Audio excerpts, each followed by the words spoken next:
Hi friends, today we're going to do my less than 10-minute writing exercise that will improve your writing by expanding your vocabulary. I've selected 3 words for us to play around with. We're going to use each one of these words in a sentence so we can better understand them by putting them into context. I will give you general definitions, but I've also included links below to Merriam-Webster's website where you can find the formal definitions and pronunciations. The 3 words I've selected today for us to play around with are palate. And actually, I forgot to mention, today's 3 words are actually a homophone. And what are homophones? Homophones are words that are pronounced the same, yet have totally different meanings, and they have different spellings, which can be very confusing if you're writing something, you want to use the correct word, yet if we're speaking or if we're reading, usually we can tell by how the word is in the sentence which word we're referring to. Anyway, today's first homophone is, well, all 3 words are palate. And the first palate is P-A-L-A-T-E, and it's a noun, a word that represents a person, place, or a thing, and it means roof of one's mouth or intellectual taste. Okay, for this palate, let's see what kind of sentence we can come up with.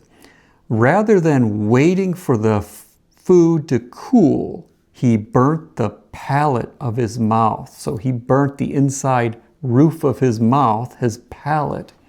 Say he had hot soup or whatever. You can imagine, I'm sure all of us have done this, where he burnt the top of your mouth. The top of your mouth is your palate.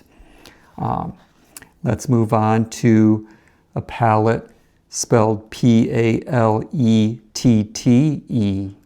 And it's also a noun, a word that represents a person, place, or a thing, and it means a wooden board that a painter mixes pigments on.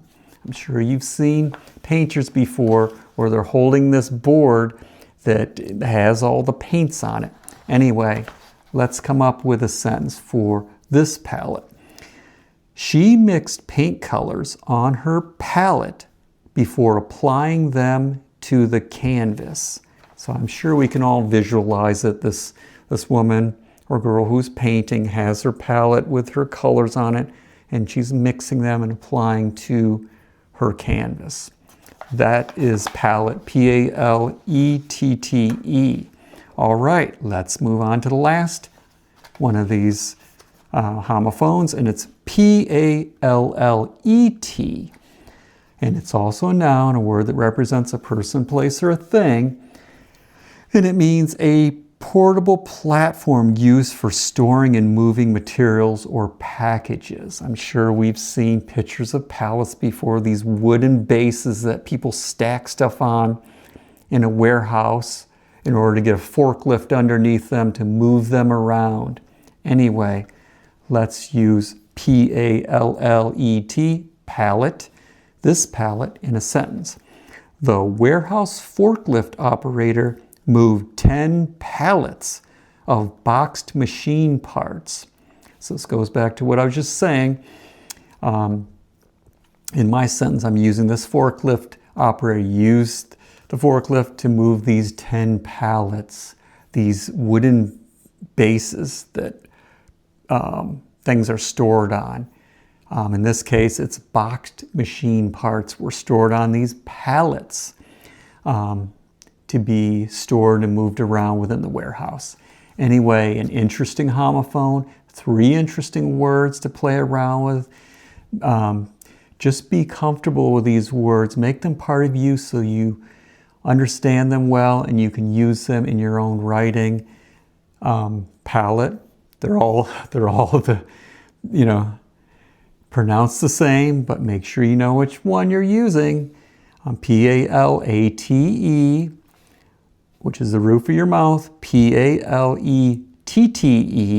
which is the wooden board for a painter to put pigments on, or P-A-L-L-E-T, which is like a wooden pallet used to put stuff on to move it around within a warehouse.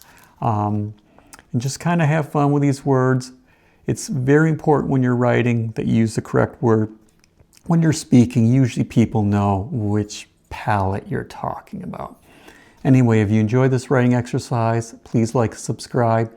Thank you for watching. I hope you have a wonderful rest of your day and happy writing.